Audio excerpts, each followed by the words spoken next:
Hello students, welcome to Raghav Pathshala. Last class में हमने आपके जो प्रश्नावली आपके 6.2 चल रही है उसके क्वेश्चन नंबर 1 से लेकर क्वेश्चन नंबर 5 तक किए थे और बढ़िया तरीके से हमने निरंतर वर्तमान निरंतर ह्रासमान के बारे में, कहीं वर्तमान है कहीं ह्रासमान है, उसका बढ़िया तरीके से कंक्लूजन निकाल के शानदार तरीके से आपको चीज़ें करवाई थी। और एग्जाम्पल वाला वीडियो थोड़ा सा लंबा था बट क्वेश्चन में ज़्यादा टाइम नहीं लगा। आज की क्लास में ज़्यादा ऐसे टाइम नहीं लगे। ऐसे छठे सवाल के अंदर 5 भाग हैं, ए बी सी डी और ई। ऐसे मैं चाहूं तो आपको चारों भाग तो आप घर पे कर सकते हो आराम से। अगर मैं आपको दूं ना कि आपको 4 भाग घर पे कर सकते हो, और अगर आपने पीछे एग्जाम्पल और एक लेक्चर एग्जाम्पल का लेक्चर देख रखा है तो आप वो चारों भाग कर लोगे। लेकिन तो भी आपका एक रिवीजन हो जाएगा वापस और कंसेप्ट, क्योंकि कंसेप्ट थोड़े बिल्ड और करने हैं, क्योंकि इस चैप्टर में थोड़ा सा कंफ्यूजन ज़्यादा रहता है बच्चों को। इसलिए मैं आपको होमवर्क नहीं दे रहा हूँ। अगर सिंपल चीज़ें होती है ना, मैं आपको होमवर्क दे देता, हमारी प्रैक्टिस हो जाएगी। आप साथ साथ में सोचना ऐसा क्यों चल रहा है, ऐसा क्यों नहीं चल रहा है। आज की जो हमारी क्लास होने वाली है उसमें हम क्वेश्चन नंबर 6 से लेकर क्वेश्चन नंबर 9 तक करेंगे। कहाँ तक करेंगे सर? क्वेश्चन नंबर 9 तक। बढ़िया तरीके से 9 तक क्वेश्चंस करते हैं और एक एक शानदार कंसेप्ट क्लियर करेंगे। ठीक है, अभी एक वीडियो आया, अभी 3 वीडियो और आएंगे, फिर अगले में 10 से 14 कर लेंगे, फिर 15 से 19 कर लें, हो जाएगा। आप तो जो इतनी चीज़ें आ रही है ना उतना करें बढ़िया तरीके से, आपका काम बहुत शानदार हो जाए। तो छठा सवाल क्या कह रहा है? अंतराल ज्ञात कीजिए जिनमें निम्नलिखित फलन एवं निरंतर वर्तमान या ह्रासमान। ज़्यादातर अंतराल वाले सवाल ही आते हैं एग्जाम में आने में। तो अब पहला सवाल है x बराबर x square plus 2x plus 5। Concept सारे मैंने आपको बता रखे। पहला काम है एफ डैश एक्स निकालना। पहला काम है एफ डैश एक्स निकालना। तो एक्स स्क्वायर का अवकलन 2x प्लस 2 की जगह 2, x का अवकलन 1 और 5 का अवकलन 0। तो यहां से आएगा एफ डैश एक्स बराबर 2x प्लस 2। मैंने क्या बोला था आपको? एफ डैश एक्स जितना सोल्व हो सकता है उतना करें। अगर कॉमन आ रहा है तो कॉमन लेके करें, नहीं आ रहा उसको वहीं छोड़ दें, क्योंकि एफ डैश एक्स ही पूरा डिसाइड कर रहा है ना, इसीलिए। तो यहां से आपके पास 2 कॉमन आ रहा है तो आप 2 कॉमन ले लो। एफ डैश एक्स बराबर 2 कॉमन लिया तो पीछे बचेगा x प्लस 1। इससे आगे तो कुछ होना नहीं।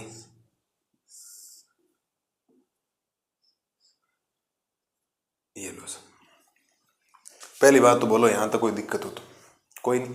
इसके बाद आप सबको पता है x की वैल्यू निकालने के लिए एफ डैश एक्स को बराबर करना पड़ेगा 0 के, क्योंकि एफ डैश एक्स बराबर 0। एफ डैश एक्स को 0 के बराबर कर दो, संख्या रेखा बनानी पड़ेगी। तो ये आया 2, फिर आया x प्लस 1 बराबर 0। तो x प्लस 1 बराबर हो जाएगा 0, क्योंकि 0 बटा 2 0। तो यहाँ से x का मान जो एक्चुअल में क्रांतिक बिंदु हम बोलते थे, क्रिटिकल पॉइंट, वो आपके पास आ गया है x बराबर -1। अब नंबर लाइन में एक बिंदु आया, फिर अपने आप ही वर्तमान ह्रासमान का पता लग जाएगा प्लस माइनस के चिन्ह से। कोई ज़्यादा समस्या नहीं, बिल्कुल प्यारे प्यारे सवाल है। एक ई जो पार्ट है ना, इसका ई पार्ट वो शानदार है। बाकी सारे सवाल डी तक तो मैंने आपको ऑलरेडी करवा रखे। गुणा भाग है, ज़्यादा कोई मुश्किल वाला काम है नहीं। चलिए सर, नंबर लाइन बनाते हैं। ये नंबर लाइन, ये माइनस अनंत, इधर प्लस अनंत, और एक बीच में बिंदु लेना पड़ेगा आपको माइनस का 1। अब इसके चिन्ह डिसाइड करेगा, और चिन्ह डिसाइड करेगा कौन? चिन्ह तो एफ डैश एक्स डिसाइड करेगा, और कौन करेगा? चिन्ह तो एफ डैश एक्स ही करेगा डिसाइड, और कौन करेगा? सोचो क्या लूं और क्या नहीं लेना चाहिए। पहली बात तो एक बार इसके बीच का मान लेता हूं, एक बार यहां लेना पड़ेगा, एक बार यहां लेना पड़ेगा। यहां सपोज दैट x बराबर -1 और अनंत के बीच में 0 आता है, और माइनस अनंत और -1 के बीच में -2 आता है। यह तो कन्फर्म है ना। -1 के इधर -2, -3, -4 होगा, -1 के उधर 0 1, हम 0 लेके चेक कर रहे हैं। आपने एफ डैश एक्स लिया, एफ डैश एक्स बराबर है आपके पास 2x प्लस 1। इसकी 2 कंडीशन बना रहा हूं। कितनी कंडीशन बना रहा हूं? 2। एक बार तो x बराबर रख रहा हूं 0, तो 0 रखूंगा, 2 की जगह 2, x की जगह 0 प्लस 1। ओवरऑल 2 उत्तर आएगा, मतलब पॉजिटिव उत्तर है, धनात्मक ही है। -2 लूंगा, 2 की जगह 2, x की जगह -2 प्लस 1। तो ओवरऑल 2 में से एक जाए, -2 में से एक जगह -1 बचेगा, ये आएगा -2। इसका मतलब नेगेटिव उत्तर है। हमें मान से कोई मतलब नहीं, हमें ये कंफर्म करना था कि इसके बीच में हमेशा ही धनात्मक चिन्ह आएगा, इसके बीच में हमेशा ही क्या आएगा? ऋणात्मक चिन्ह। उम्मीद है आपको ये बात तो समझ में आ जानी चाहिए कि हम अगर -1 और अनंत के बीच में, -1 से लेकर अनंत के बीच में कोई मान रख रहे हैं तो धनात्मक उत्तर आ रहा है, और -अनंत से लेकर -1 के बीच में कोई मान रख रहे हैं तो ऋणात्मक उत्तर आ रहा है। और प्रश्न खत्म भी हो गया वैसे। ठीक है, तो अब आपको दो बातें लिखनी डिसिम्बलाइज करके। आप लिखेंगे चूंकि x बिलोंग्स टू -1 से अनंत, -1 से अनंत शामिल नहीं करना, निरंतर में ध्यान रखना। x बिलोंग्स टू -1 से अनंत में f डैश x 0 से बड़ा है। f डैश x 0 से क्या बड़ा, क्योंकि धनात्मक है। अतः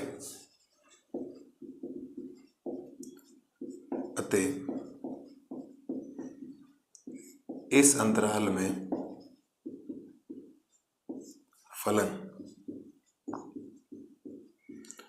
निरंतर वर्धमान होगा।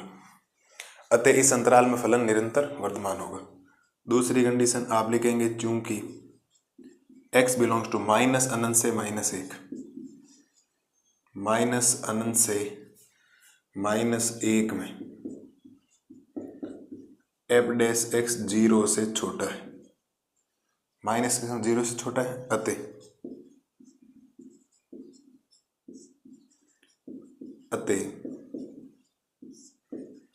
इस अंतराल में फलन निरंतर ह्रासमान होगा। उत्तरमाला चेक कर लो सर, अगर आपको लगे कि गलत आया तो उत्तरमाला चेक कर लो।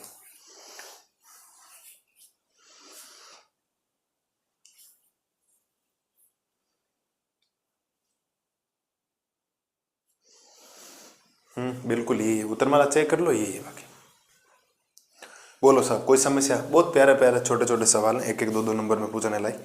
ये सारी बातें मैं कर चुका हूँ, मेरे को तो इनको होमवर्क में देना चाहिए था, लेकिन एज ए प्रैक्टिस अपनी क्लास हो जाएगी, क्योंकि मैं नहीं चाहता कि ऐसा बच्चा हो जिसके कोई डाउट रह जाए। मैं डाउट चाहता नहीं हूँ, आप चीज़ें कर लें, कोई दिक्कत नहीं उसमें, मेरे को दिक्कत नहीं है, मैं उसमें सफिशिएंट हूँ कि मैं आराम से कर लूँ। बोलो सर, मैं इसी में मिटा के दूसरा करवाऊँगा, क्योंकि दूसरे में ये x की एक ही वैल्यू आएगी। फिर दो सवाल वो द्विघात समीकरण वाला आ गए, जिसमें x के कितने मान आएंगे, दो मान आएंगे, तो दो के हिसाब से भी कर लें, कोई समस्या नहीं। पहली बात तो आप यहाँ तक बताओ, कोई समस्या हो तो स्क्रीनशॉट वगैरह ले लो, कोई समस्या थी नहीं। प्लस है तो -1 से अनंत में f डैश x धनात्मक है, तो इस अंतराल में वर्धमान हो गया निरंतर। इसमें ऋणात्मक, इसका मतलब निरंतर ह्रासमान हो गया। बेसिक बातें जो आपको बता रखी। बोलो सर, किसी लाल और लाली को कोई समस्या हो तो? सारी चीज़ें हमने कर रखी है, सारी उदाहरण, और कल का जो वीडियो था ना प्रश्न संख्या 1 से लेकर 5 तक, अगर जिस बच्चे ने देख रखा है, जिसने एग्जाम्पल, जिसने कंसेप्ट क्लियर कर रखा है, वो इस छठे सवाल में तो किसी में दिक्कत करेगा नहीं। हाँ, आगे थोड़े से नए टाइप के सवाल है, बट उनके भी कंसेप्ट सिंपल ही मस्त रहो आप लोग। देखो सब,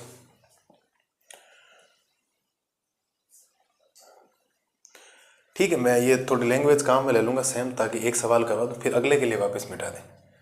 तो मैं इसको मिटा रहा हूँ,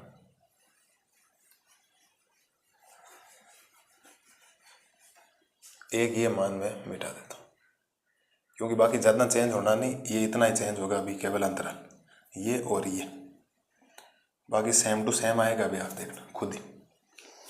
ठीक है, तो इसका बी वाला जो पार्ट है ना, बी, ताकि सेम लैंग्वेज काम ले लूँ, आगे मुझे थोड़ा सा बड़ा करना पड़ेगा।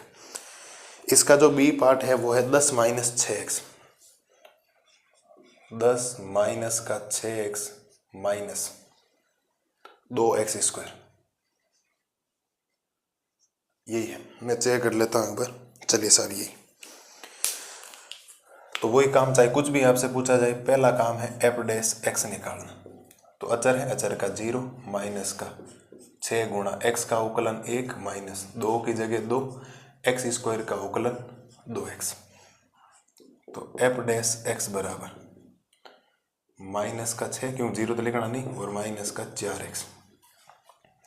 यही है। इसको थोड़ा सा अगर आप पहले लिखेंगे और बाद में लिखेंगे तो इसको ऐसा लिख सकते हैं, -4x और -6। कुछ कॉमन आ रहा है क्या? 2 कॉमन आ रहा है, 2 क्या -2 ही कॉमन ले लो ताकि प्लस में बन जाए।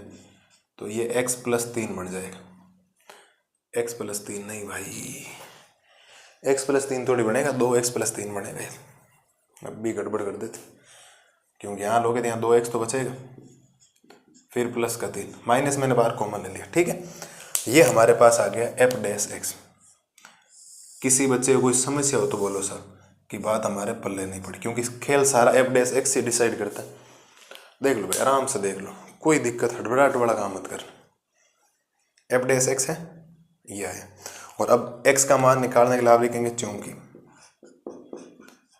f'(x) बराबर क्या करना है, 0 करना है, तो ये आ जाएगा -2x+3 बराबर 0। ये तो गुणा में चला जाए 0 हो जाएगा, तो 2x+3 बराबर 0, 2x बराबर +3 उधर गया -3, x की वैल्यू -3/2।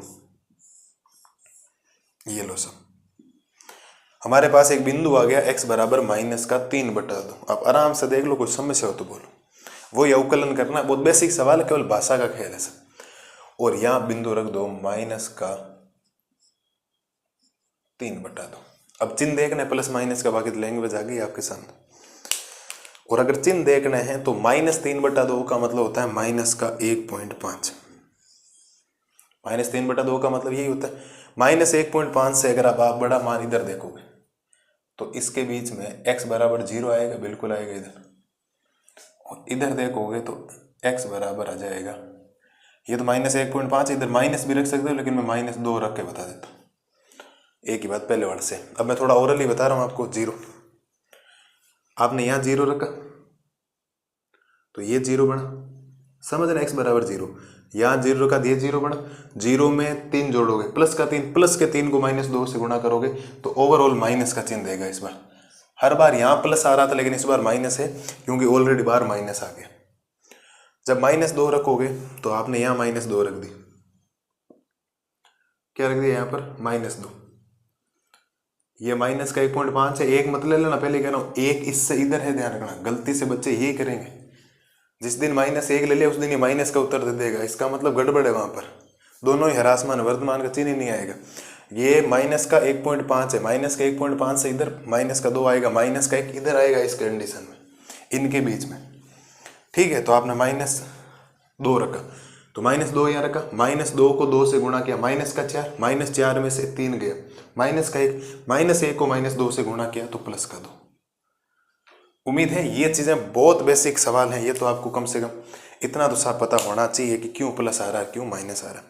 बीच का कोई भी मान यहाँ रखना है। धनात्मक उत्तर दे रहा तो प्लस का चिन्ह, ऋणात्मक दे रहा तो माइनस का चिन्ह। ये तो बेसिक बातें हैं। आप 12th क्लास में बैठे हो, कम से कम 10th वाले कोई बच्चे होते तो उनको बताने में मजा आता कि मान दे क्या।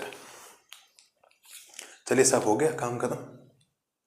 अब धनात्मक वाला इस बार ये है, तो x बिलोंग्स टू -अनंत से -3/2 में f'(x) 0 से बड़ा है, अतः इस अंतराल फलन निरंतर वर्धमान होगा।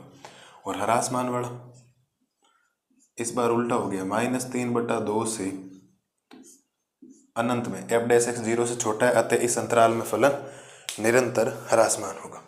तो उम्मीद है कोई ज्यादा बेसिक सवाल था, कोई ज्यादा प्रॉब्लम वाली बात हो तो बोलिए सब। बोलो। निरंतर वर्धमान के लिए -अनंत से लेकर -3/2 एकदम सही है। मैंने जो करवा दिया, बात खत्म हुई। अब बेसिक कंसेप्ट क्लियर करने, ज्यादा कोई ऐसा दिक्कत वाला काम आपको नहीं आएगा। अब आगे 2 सवाल हैं, वो आपके द्विघात समीकरण वाले। द्विघात समीकरण भी दोनों साथ में कर लेंगे। ई वाला जो पार्ट है ना, इसका लास्ट पार्ट, छठे का ई पार्ट, एक शानदार क्वेश्चन है, बहुत गजब का क्वेश्चन, मजा आएगा उसको करने के लिए, आनंद आ जाएगा आपको। ये तो पहला और दूसरा तो बड़े सिंपल्स हैं, प्यारे प्यारे सवाल हैं, आपको आने चाहिए, और मैंने करवा दी दोनों आपको। अब जिनके लैंग्वेज पहले क्लियर नहीं है वो कृपया करके थोड़ा सा पढ़ लें, क्योंकि ये प्लस माइनस के चिन्ह तो डिसाइड, अभी हर बार प्लस इधर आता है, माइनस इधर आता है, उल्टा भी हो सकता है। ऐसा कहीं कोई पे फिक्स नहीं लिखा हुआ है कि आपको चाहे कुछ भी दे दिया जाए, हर बार इधर प्लस आए इधर कुछ भी आ सकता है। हम आगे 6.3 पढ़ेंगे, उधर तो चिन्ह बदलेंगे ही नहीं, चिन्ह बदलेंगे नहीं मतलब माइनस माइनस ही रह गया, दोनों माइनस रह गया, दोनों प्लस, वहाँ नति परिवर्तन का बिंदु हो जाएगा, सारी चीजें आएगी अभी। तो उम्मीद है आपके क्वेश्चन नंबर 6 में कोई दिक्कत है नहीं। अंतराल ज्ञात कीजिए जिनमें निरंतर वर्धमान और ह्रासमान का आपके सामने उत्तर तैयार है। तो बढ़िया तरीके से ये करो। अगली स्लाइड में करवाता हूँ इसका सी पार्ट, जिसमें द्विघात समीकरण बनेगी, दो दो मान आएंगे तो दो दो यूनियन लेके करना। तो फिर सी और डी मेरे लिए साथ में हो जाएगा, मिटा के मैं वापस करवा दूँ। एक बार स्क्रीनशॉट वगैरह नहीं लिया हो तो ले लो, और भाषा मैंने सेम ही काम में ले लिया पहले बार। ये तो मेरे को देने चाहिए थे चारों के चारों सवाल होमवर्क में, तो एज ए प्रैक्टिस के लिए आपके लिए लेके आया हूँ, ताकि बच्चों को थोड़ा सा और निरंतर ह्रासमान वर्धमान का कंसेप्ट और क्लियर हो, प्लस माइनस के चिन्ह कैसे यूनियन लेके। एक बार ये देखो, अगली स्लाइड में करवाता हूँ छठे का सी पार्ट। अब देखो करते हैं इसका सी पार्ट। सी पार्ट में भी आपके सामने एक समीकरण लिखा हुआ है। इस समीकरण का पहले एफ डैश एक्स निकालो। पहला काम आपको हाथों हाथ ही क्या करना है, एफ डैश एक्स। तो -2 की जगह -2 रहेगा, एक्स क्यूब का अवकलन हो जाएगा 3x स्क्वायर। -9 की जगह -9 रहेगा, एक्स स्क्वायर का अवकलन हो जाएगा 2x। -12 की जगह -12 रहेगा, एक्स का अवकलन हो जाएगा 1 प्लस अचर का हो जाएगा 0। एकदम बच्चों की तरह अवकलन करके बता रहा हूँ आपको हर चीज़ का, वरना सीधा भी लिखता तो भी हो जाता, लेकिन कोई दिक्कत नहीं, आपके अपने कंसेप्ट होने चाहिए क्लियर। एफ डैश एक्स बराबर गुणा करवाओगे तो -6x स्क्वायर, -18x और -12। कुछ कॉमन है तो कॉमन ले लो, और कॉमन तो आ रहा है, एक तो माइनस कॉमन आ रहा है सब जगह, कंप्लीट वैल्यू माइनस कॉमन आ रहा है, और एक 6 कॉमन आ रहा है। तो पीछे बच जाएगा x स्क्वायर प्लस का 3x प्लस का 2, ये आपके आ रहा है।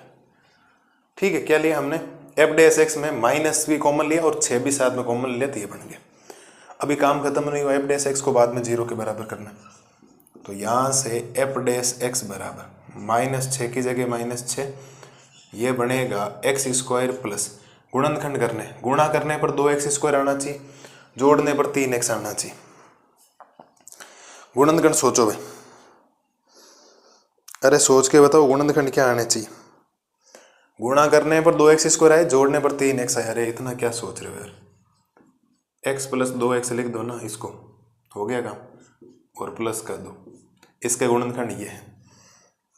यहाँ से एफ डैश एक्स बराबर -6, ये और ये x कॉमन लेंगे तो पीछे x प्लस 1 बचेगा, प्लस का 2 कॉमन लूंगा तो पीछे x प्लस 1 बचेगा। ये तो 10th क्लास का काम है, फटाफट खत्म हो जाना चाहिए।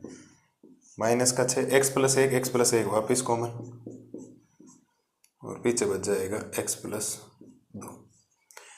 इससे आगे अब सोल्व नहीं होगा भाई, और इससे आगे अगर सोल्व नहीं होगा तो फेंक दो इसको ब्रैकेट के अंदर। ये लो सर, यहाँ तक कोई दिक्कत होनी नहीं चाहिए। हमने अवकलन करके -6 कॉमन लिया, फिर एक द्विघात समीकरण बनी, द्विघात समीकरण गुणा करने पर गुणनखंड करके हमने यहाँ तक पहुंचे। अब इस चीज को 0 के बराबर करना है सर। आप लिखेंगे चूंकि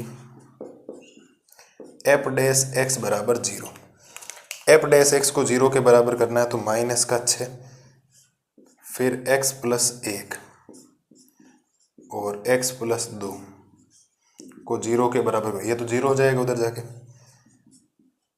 x प्लस 1 x प्लस 2 बराबर 0। तो एक तो x का मान आएगा -1 तथा एक x का मान आएगा -2। किसी को यहां तक दिक्कत हो तो बोलो सब, क्योंकि इसके बाद तो सवाल खत्म ही है ऑलरेडी। केवल एक नंबर लाइन पे प्लस माइनस का चिन्ह देखना। हाँ, दो मान आए तो यूनियन आएगा, या तो वर्तमान में आएगा या ह्रासमान में आएगा, वो हम डिसाइड कर लेंगे, कोई समस्या नहीं। देखो ये x का मान -1 देगा, ये x का मान -2 देगा। चलिए सर, नंबर लाइन में ये माइनस का अनंत, ये प्लस का अनंत, दो मान है, -1 -2, तो -2 इधर आएगा पहले, ये -2 और ये -1। इन तीनों के बीच में कुछ ना कुछ मान रखना। मैं एक बार अपने लिए मान लेता हूं, यहां एक मान मानूंगा x बराबर, इसके बीच का x बराबर कुछ ना कुछ मान मानूंगा, इसके बीच का x बराबर कुछ ना कुछ मान मानने वाला। -1 और अनंत, -1 और अनंत, -1 के बाद 0 आता था, हम सबसे बढ़िया 0 लेते हैं।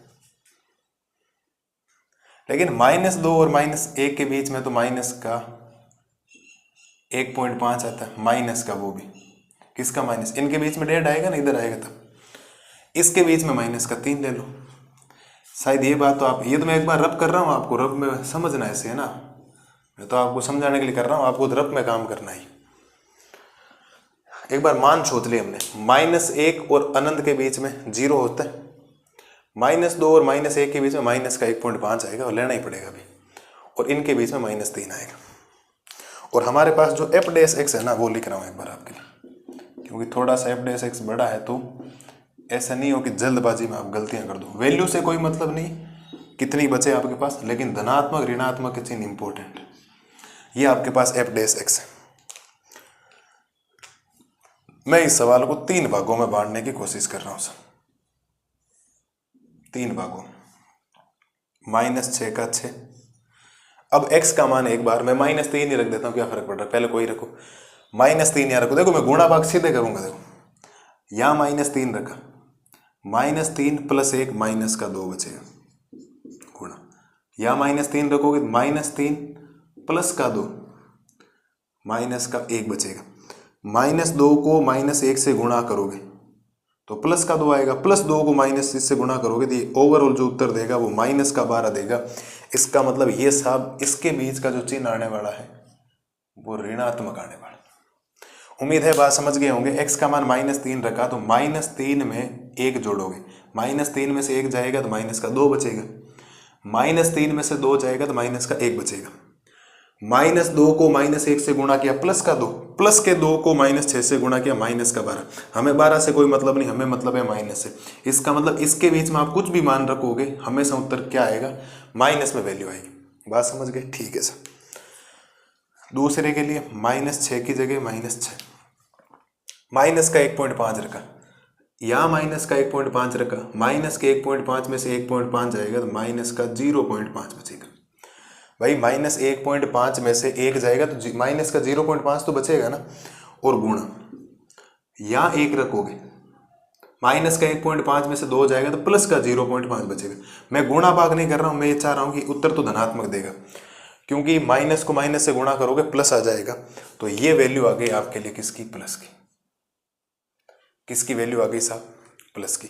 उम्मीद है कोई दिक्कत वाली बात है नहीं। चलिए सर, इसके बाद तीसरा मान 0 रखोगे तो -6 है ही वैसे भी, 0 + 1 कितना होता है 1, 0 + 2 कितना होता है 2, तो ओवरऑल माइनस का 12 उत्तर आ रहा है। माइनस का क्या आ रहा है 12, इसका मतलब ये उत्तर दे देगा माइनस का। तो उम्मीद यही है कि आपको जितने मान मैंने रखे हैं, बच्चों की तरह मान रख के बता रहा हूँ साहब, ये ध्यान रखना। इतने मान तो आप कोई पढ़ लेना, किसी से भी आपको ऐसा लग जाएगा कि नहीं इतने मान रख के कोई नहीं बताता, शॉर्टकट में कर रहा हूँ। हर चीज़ आपके लिए रखी, और आप प्लस माइनस का चिन्ह तो कम से कम इतने तो अब समझदार हो 12th क्लास में कि ये तो चीज़ अब आपके दिमाग में आ जानी चाहिए। और ये आने के बाद प्रश्न खत्म है। 2 अंतराल ऐसे हैं जिसमें ह्रासमान हो रहा है क्योंकि माइनस आ रहा है, और 1 अंतराल ऐसा है जिसके अंदर क्या हो रहा है, वर्धमान हो रहा है। तो कोई दिक्कत नहीं, हमें तो भाषा लिखनी। पहला, चूंकि -2 से -1, पहले वर्धमान वाला लिखते हैं तो वर्धमान वाला लिख रहा हूँ पहले, -2 से -1 मिनट, x बिलोंग्स टू लिखना पड़ेगा ना, x के कौन से मान के लिए। सेम ही लिखूँ भाषा ताकि आप दिक्कत नहीं करें आपके लिए। आप लिखेंगे चूंकि x बिलोंग्स टू -2 से -1 में f डैश x 0 से बड़ा है, अतः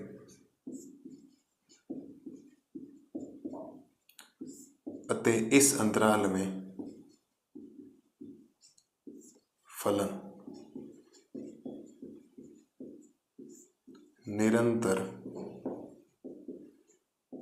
वर्धमान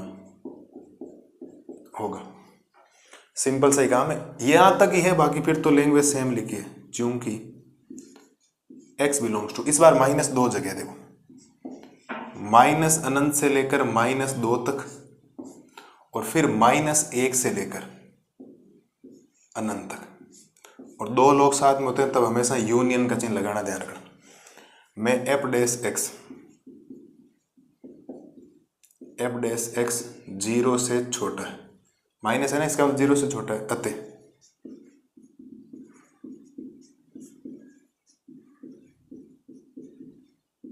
अतः इस अंतराल में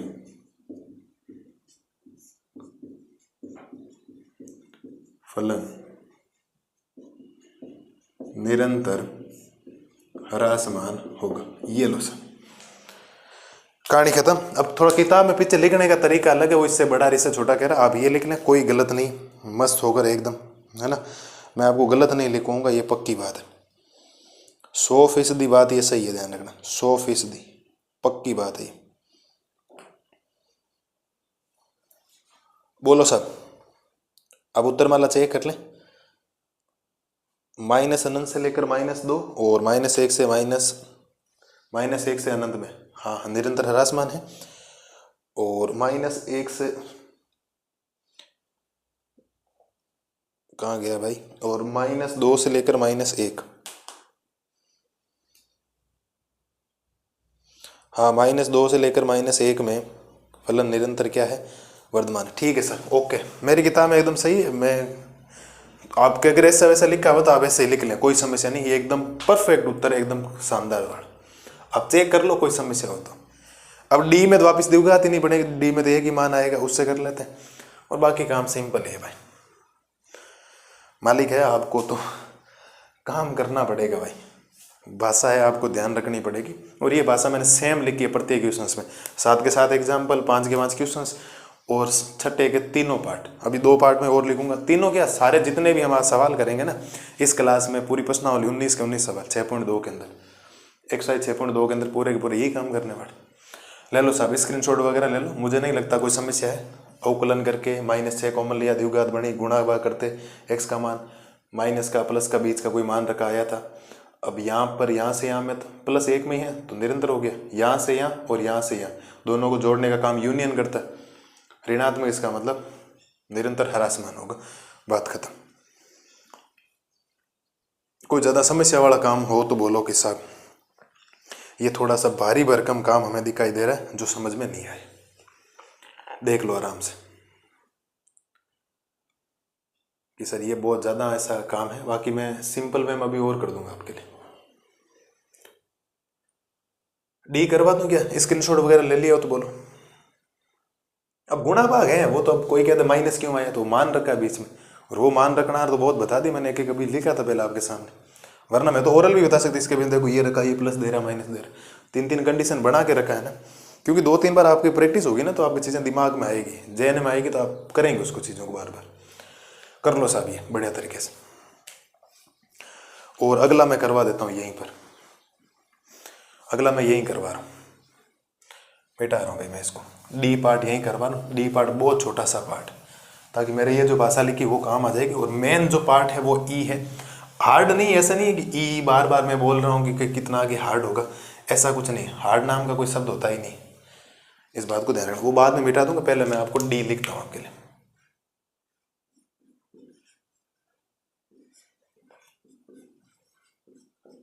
एपेक्स बराबर डी लिख रहा हूँ सब आपके लिए। डी है 6 - 9x, 6 - 9x और माइनस का x²। हाँ जी साहब यही तो सिंपल है, ये तो एफ डैश एक्स निकालो इसका पहले, तो एफ डैश एक्स बराबर 6 का अवकलन 0 - 9 गुणा x का अवकलन 1 - x² का अवकलन 2x, तो एफ डैश एक्स बराबर -9 - 2x, पहले लिख दो एफ -2x को, एफ डैश एक्स बराबर -2x -9। कुछ कॉमन आ रहा है क्या, कॉमन तो यहाँ माइनस लेने से फायदा था नहीं, चलो इसको यहीं छोड़ दो, क्योंकि माइनस लेके हम उखाड़ भी कह सकते हैं वैसे,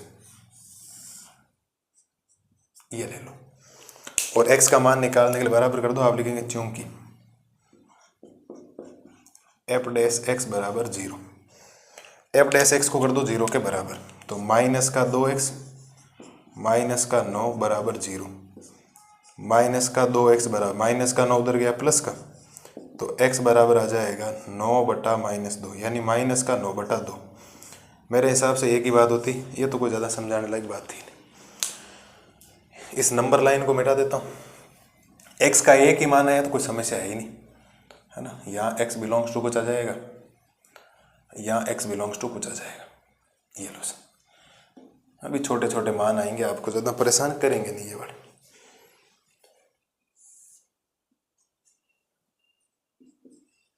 ये माइनस अनंत, ये प्लस अनंत,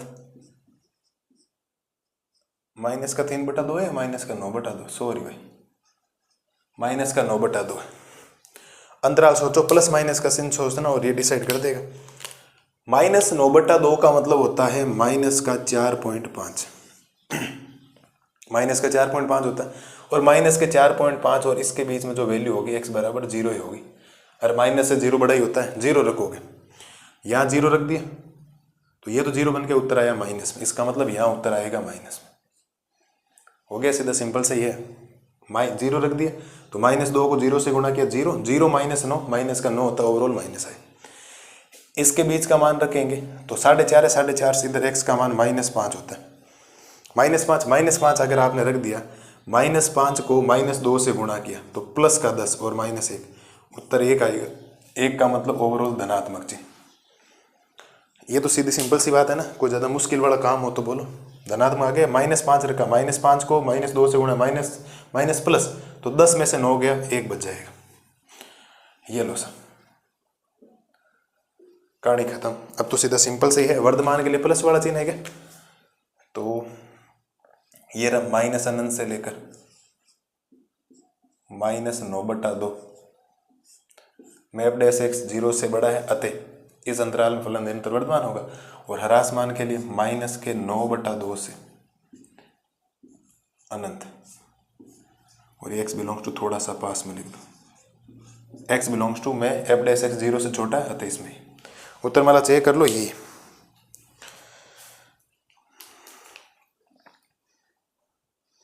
माइनस अनंत से माइनस का 9/2 में f डैश वर्धमान है बिल्कुल, और -9/2 से अनंत के लिए ह्रास मान, ये लो सब। हो गया सवाल, कोई ज़्यादा मुश्किल काम था नहीं। f डैश x निकाला, ये आया x की वैल्यू, यहाँ इसके बीच में -5 रखा था, धनात्मक दिया, इसके बीच 0 रखा, ऋणात्मक दिया, तो ये धनात्मक है, इसका मतलब निरंतर वर्धमान होगा। यहाँ से यहाँ तक शामिल नहीं करना, ध्यान रखना ना, ये वाली वैल्यू है कंडीशन। 0 इक्वल होता तब शामिल करना होता है इसको, अनंत तो वैसे भी शामिल नहीं होगा, ना तो माइनस अनंत शामिल होता है, ना प्लस का अनंत शामिल होता है, इस बात का ध्यान रखें आप लोग। ले लो साहब स्क्रीनशॉट वगैरह, कोई ज़्यादा मुश्किल वाला काम था नहीं। मैंने सोचा था द्विघात समीकरण बनेगी, मेरे इतना ध्यान में रहा ही नहीं, है ना। अब एक और सवाल बचा ए वाला, वो अलग से ही पूरा करेंगे। छठा सवाल देखो, आप सोचो ना, एक सवाल तो छठे के अंदर 5 सवाल हो गए। फिर मैं अगर कल की क्लास, वो परसों क्लास, उसमें साथ में करवा देते कचरा हो जाता, वरना धीरे धीरे एक एक चीज़ जो करवा रहा हूँ। जैसे छठे में भी 5 है, अब 7वां 8वां 9वां 3 सवाल करेंगे, ओवरऑल हमारे 8 सवाल हो गए। तो 8 सवाल आप जब करेंगे तो आपके लिए एक टारगेट हो जाएगा घंटे भर का। घंटे भर की क्लास बन गई, आपके पास घंटे भर की क्लास को देखना, फिर घंटे भर रिवीजन करना, 2 घंटे आपके लिए टाइम चला गया। तो मैं उसी हिसाब से लेक्चर को बांट रहा हूँ, मेरे को फटाफट जल्दबाजी नहीं करनी।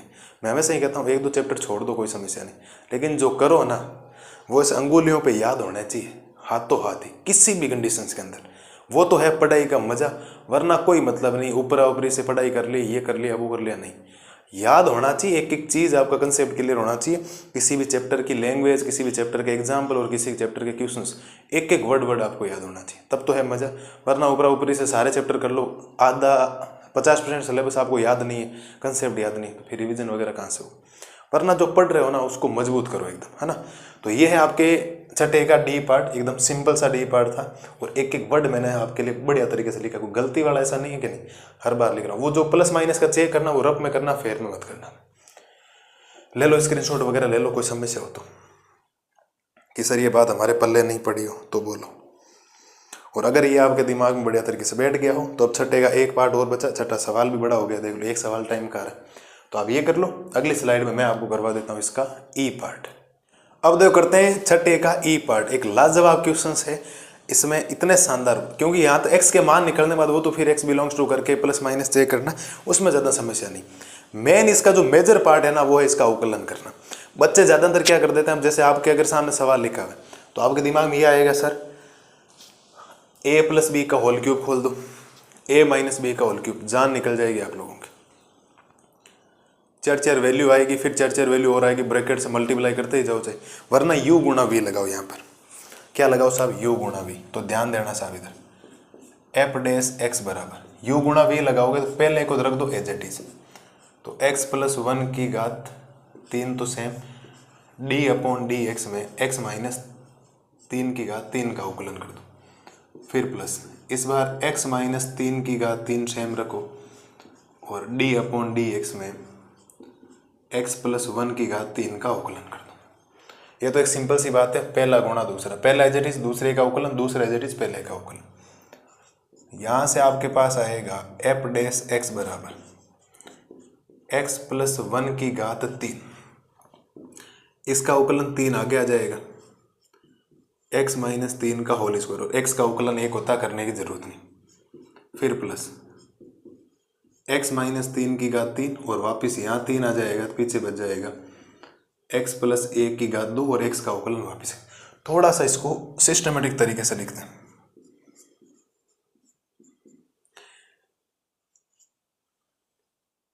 तीन आपने ले लिया और फिर ले लिया x, 3 आगे ले लिया, ठीक है, ये घात बच गई, फिर x माइनस 3 की 2 घात बच गई, इसमें भी आपने 3 आगे ले लिया, x माइनस 3 की घात 3 लिख दी और फिर x प्लस 1 की घात आपने 2 लिख दी। उम्मीद है प्रत्येक लालू लाली को यहाँ तक बात समझ में आ जानी चाहिए। अवकलन नहीं किया, अवकलन करके आगे पीछे। अब भी आपके दिमाग में ये नहीं आना चाहिए कि सर यहाँ होल क्यूब खोल दो, होल स्क्वायर नहीं, आपको कॉमन लेना पड़ेगा, क्योंकि कॉमन से वैल्यू बहुत ईजी हो जाएगी। तो एफ डैश एक्स में एक तो दोनों में 3 कॉमन आ रहा है, क्योंकि प्लस का चिन्ह यहाँ है, ध्यान रखना, तो इधर से वैल्यू इधर से वैल्यू, एक तो 3 कॉमन आ रहा है। देखो यहाँ x प्लस 1 की घात 3 है, यहाँ x प्लस 1 की घात 2 है, तो छोटी वाली घात हमेशा कॉमन आती है, तो x प्लस 1 की घात क्या आ जाएगी, 2 कॉमन। यहाँ x माइनस 3 की घात 2 है, यहाँ x माइनस 3 की घात 2 है, 3 है, तो आपके पास x माइनस 3 की घात कितनी आएगी, 2 कॉमन आएगी।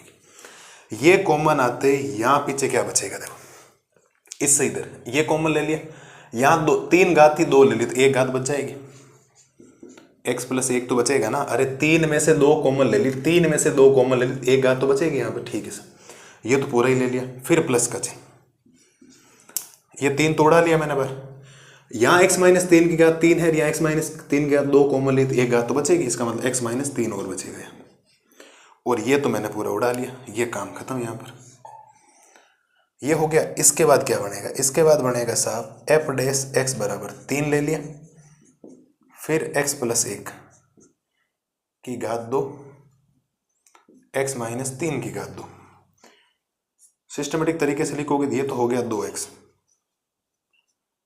और ये हो गया माइनस का 2, इसमें से वापस 2 कॉमन ले लो,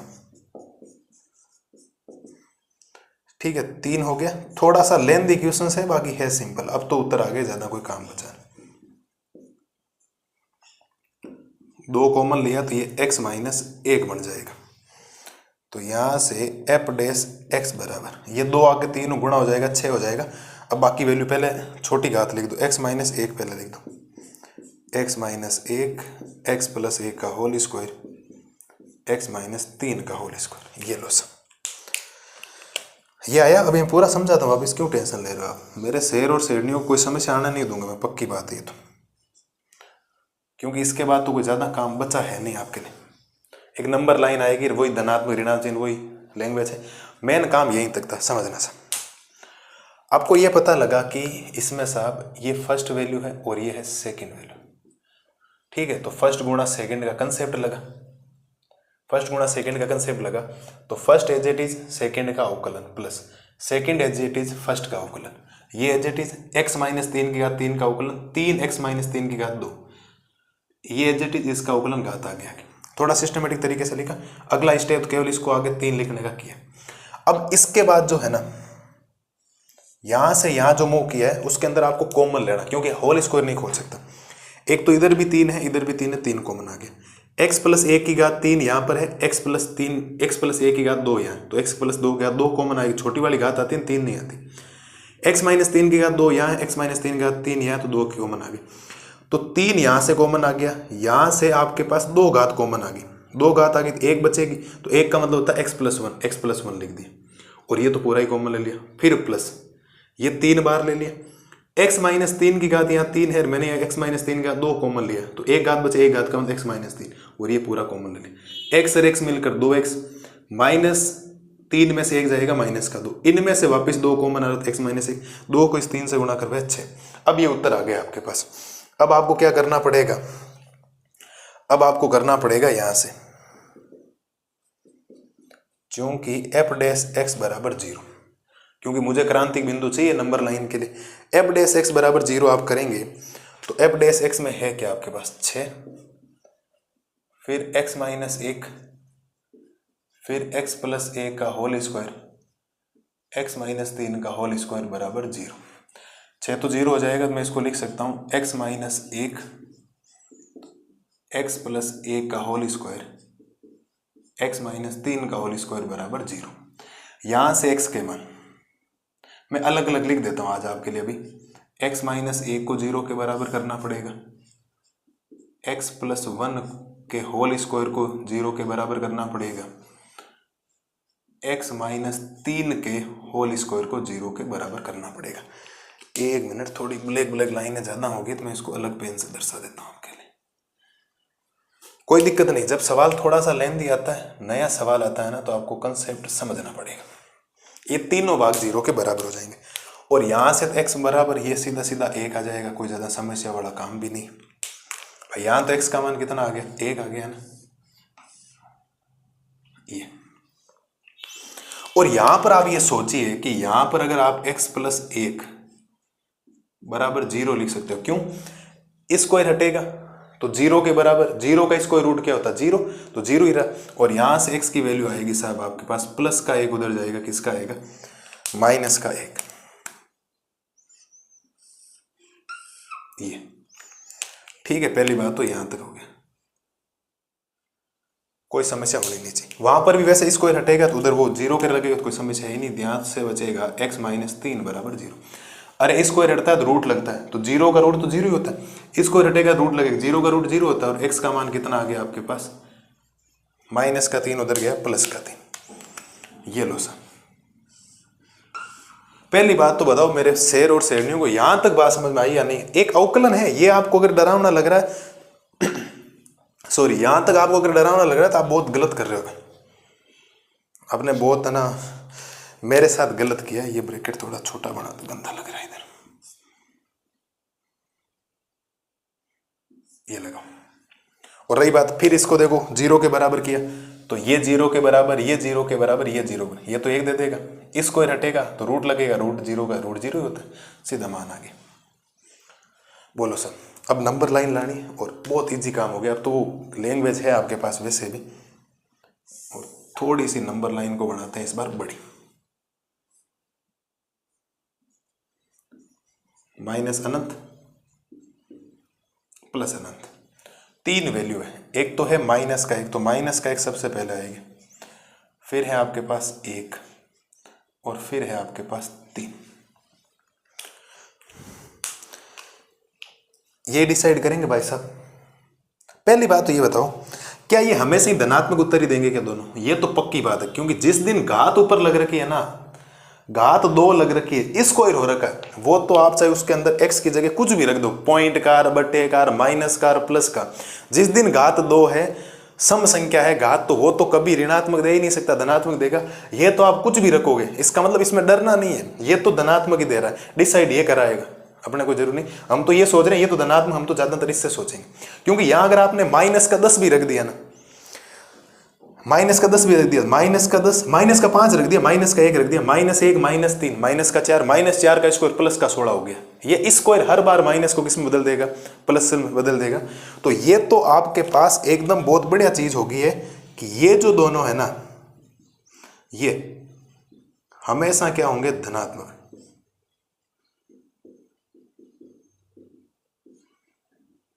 मैं ऐसे लिख रहा हूं आपको समझाने के हिसाब से, हमेशा ही धनात्मक होंगे, ये तो पूरा है। इसका मतलब ताकि मैं हर बार इसमें वैल्यू सोचूं ही नहीं, मैं कुछ भी अगर रख के देखूंगा ना तो मेरा काम हो जाएगा। ये हमेशा ही धनात्मक देगा, तो धनात्मक का मतलब इसमें तो मुझे सोचना ही नहीं। मैं अगर डिसाइड करेगा x माइनस 1, अब आप ये सोचिए कि इसके बीच में 3 और अनंत के बीच में 4 आता है, 1 और 3 के बीच में 2 आता है, माइनस 1 और 1 के बीच में 0 आता है, और इधर आता है माइनस का 2। ये वैल्यू रख के मैं चेक कर रहा हूं, क्योंकि मुझे केवल और केवल इससे मतलब है, ये तो हमेशा ही कुछ भी आप अगर रखोगे धनात्मक दे देगा, बात खत्म। ये तो प्लस का चिन्ह है। आप यहां से शुरू कर दो, इधर से माइनस 2 रखा आपने, माइनस 2 रखा तो माइनस 2 में से 1 जाएगा, 1 बचेगा, 1 को 6 से गुणा करो, 6 प्लस का ही आया, इसका मतलब ये साहब धनात्मक उत्तर दे रहा है।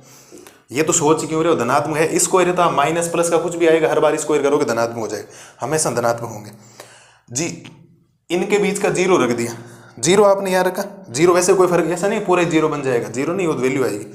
जीरो में से -1 जाएगा, -1 बचेगा, -1 को 6 से गुणा करोगे माइनस का 6 आएगा, इसका मतलब उत्तर माइनस में आ रहा है। आपने 2 रखा, 2 में से 1 गया, एक को 6 से गुणा किया, वापस कितना 6, इसका मतलब मैं क्या कर रहा हूँ भाई, मैंने गड़बड़ कर दी, एक बार वापस सोचते हैं, चलो एक बार वापस सोचते हैं। -2 रखा, -2 यहाँ रखा, -2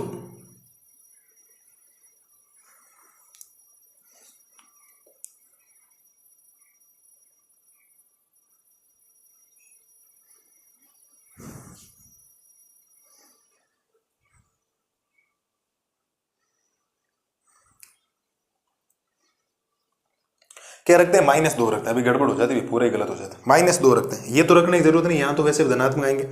-2 -1 माइनस का 3, माइनस के 3 को 6 से गुणा को माइनस का 18 आएगा, तो ये ऋणात्मक उत्तर दे रहा है भाई, अभी धनात्मक लिख देते, गड़बड़ हो जाती। -2 रखते हैं ना, -2 -1 -3, माइनस के 3 को 6 से गुणा करते माइनस का 18, क्योंकि ये तो धनात्मक उत्तर दे रहा, प्लस यार कोई वैल्यू कुछ भी आए हमें ऐसे मतलब नहीं, हमें तो चिन्ह चेक करना है। 0 रखो, 0 में से -1 गया, -1 को 6 से गुणा किया, माइनस का 6, इसका मतलब ये भी उत्तर माइनस में दे रहा है। अब 2 रखो, 2 रखा, 1 और 3 के बीच में 2 है, तो 2 -1, 1 को 6 से गुणा करोगे, ये तो प्लस का दे रहा है, ठीक है साहब, बढ़िया बात है। 4 रख दो, 4 रखोगे, 4 में से 1 जाएगा, 3 को 6 से गुणा 18, मतलब धनात्मक उत्तर है ये प्लस का। उम्मीद है ये बातें आपको सारी समझ में आ जानी चाहिए कि मैंने धनात्मक और ऋणात्मक क्यों लिखा है। सब बहुत जरूरी काम है, पूरा मैं मान नहीं लिख रहा हूँ, पूरा मान तो अगर आप यहाँ रखते हैं स्क्वायर करके गुणा करते नहीं, हमें मान से कोई मतलब नहीं, हमें मतलब है प्लस और माइनस के चिन्ह से, धनात्मक दे रहा है या ऋणात्मक दे रहा है, क्योंकि मैंने एक बात तो पहले स्पष्ट लिख दी, ये तो हमेशा ही धनात्मक आएंगे, इसके मान से हमें कोई मतलब नहीं। ये जो पूरा ही बनाएगा ना, ये प्लस का चिन्ह बनाएगा। अब प्लस को माइनस से गुणा करोगे तो माइनस हो जाएगा, प्लस को प्लस से गुणा करोगे तो प्लस ही रहेगा, कोई ज्यादा समस्या वाला काम है नहीं।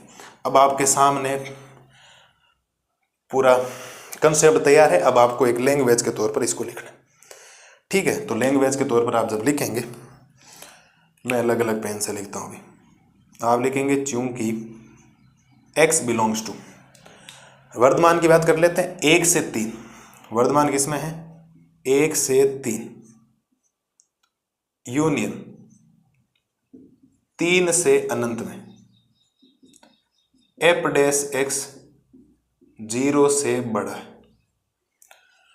x बिलोंग्स टू 1 से 3 और 3 से अनंत में f'(x) 0 से बड़ा है, अतः इस अंतराल में फलन निरंतर वर्धमान होगा, क्योंकि ये तो अब मेन काम यहीं तक था, बाकी अब तो ये वैसे भी लिखना यूनियन में करके। पहला पॉइंट आपने लिख दिया।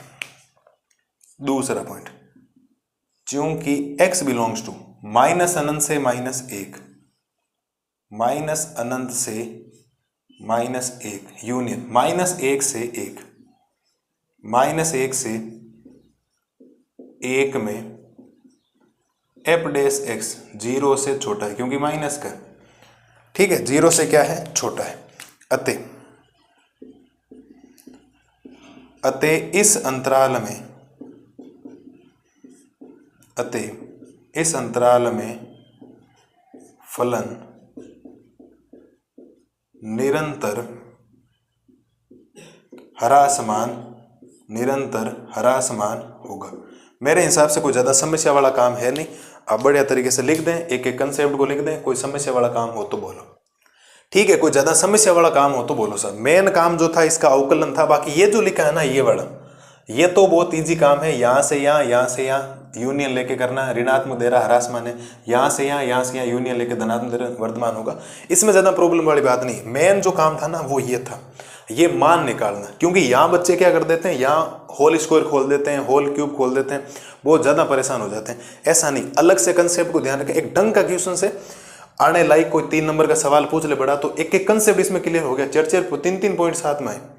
अभी तो कोई सवाल ऐसा नहीं आता जिसमें 2 ही पॉइंट आ रहे हैं, 3 आए नहीं, 3 इसमें, तो बढ़िया तरीके से आपका कंसेप्ट क्लियर होना चाहिए। और हमेशा ध्यान रखना, जिसकी घात 2 है, जिसकी घात 4 है, जिसकी घात 6 है, सम संख्या है, वो हमेशा ही धनात्मक उत्तर होंगे। आपको सोचने की जरूरत, रखने की जरूरत नहीं, गुणा भाग करने, आप तो केवल इन 2 से डिसाइड कर लिया, मैंने करके बता दी। आप उत्तरमाला चेक कर लें, आपको इसके अलावा कुछ भी उत्तर नहीं मिलेगा। और अगर आप बात करेंगे, मैं बात कर लूँ इसके लिए, x बिलोंग्स टू माइनस अनंत से लेकर -1 तक, माइनस अनंत से लेकर -1 तक ह्रासमान है, बिल्कुल है। और फिर वापस -1 के लिए -1 तक में भी ह्रासमान है, तो दोनों यूनियन करके मैंने लिख दिया, ठीक है, उसने अलग अलग लिखा। फिर 1 से लेकर 3 में वर्धमान है, बिल्कुल है। और 3 से लेकर अनंत में भी वर्धमान है, तो हमने यूनियन करके ली। हम वैसे 2 वैल्यू जब आएगी उसको यूनियन में ही लिखेंगे। तो उम्मीद है प्रत्येक लाल और लाली को बढ़िया तरीके से आपके ये कंसेप्ट क्लियर हो जाना चाहिए। और स्क्रीनशॉट वगैरह ले लो एक के कंसेप्ट, यहाँ के बाद तो ज़्यादा कोई समय, ये तो जो काम है ना वो हमने बार बार कर लिया। मेन काम था x की वैल्यू निकालने वाला, और ये इसको रटता है, तो इधर रूट लगेगा। रूट 0 क्या होता है? 0 ही होता है, तो 0 हो गया, ये भी 0 हो जाएगा। कोई दूसरी वैल्यू होती तो हम सोचते बाकी 0 है तो फिर 0 आएगा, और 0 आएगा हमेशा। देख लो सर, ऐसी कोई बात जो आपको नई लगी हो कि सर नहीं बिल्कुल ही समझ में नहीं आई, ले पहले स्क्रीनशॉट लो, फिर बात और करते हैं इसकी। और बाकी मैंने वो वैसे भी ये यहाँ तक 2 बार समझा दिया ऑलरेडी। अब अवकलन है आपके सामने, कॉमन वगैरह लिया।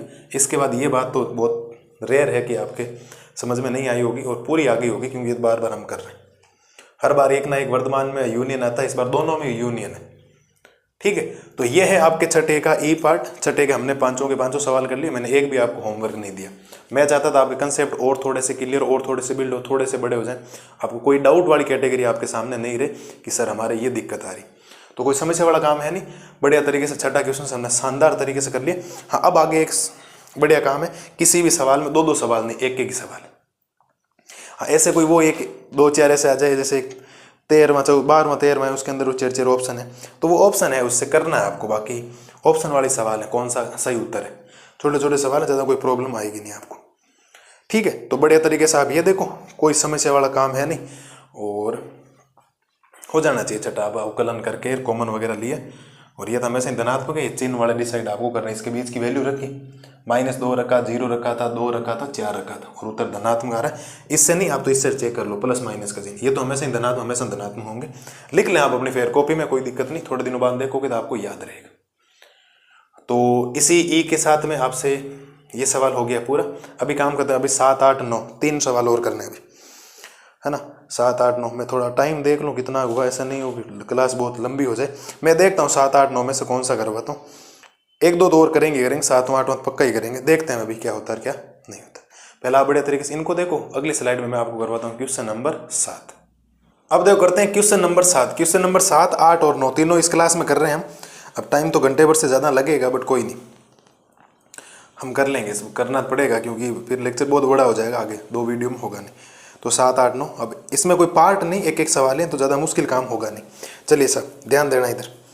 तो सवाल ने बोला है, सिद्ध कीजिए कि y बराबर log 1 + x - 2x बटा 2 + x, ठीक है। और ये थोड़ी कंडीशन ध्यान रखना, इंपॉर्टेंट है, इसको आप हल्के में नहीं ले सकते, ये हमारे लास्ट में काम आएगी, जितने भी सवालों में आता है। अपने संपूर्ण प्रांत में एक वर्धमान फलन, प्रांत का मतलब होता है x सभी मानों के लिए वर्धमान ही। अब मैंने निरंतर नाम नहीं लिखा, अब निरंतर क्यों नहीं लिखा अभी लास्ट के अंदर डिसाइड हो जाएगा, यहाँ आपको वर्धमान ही रखना है।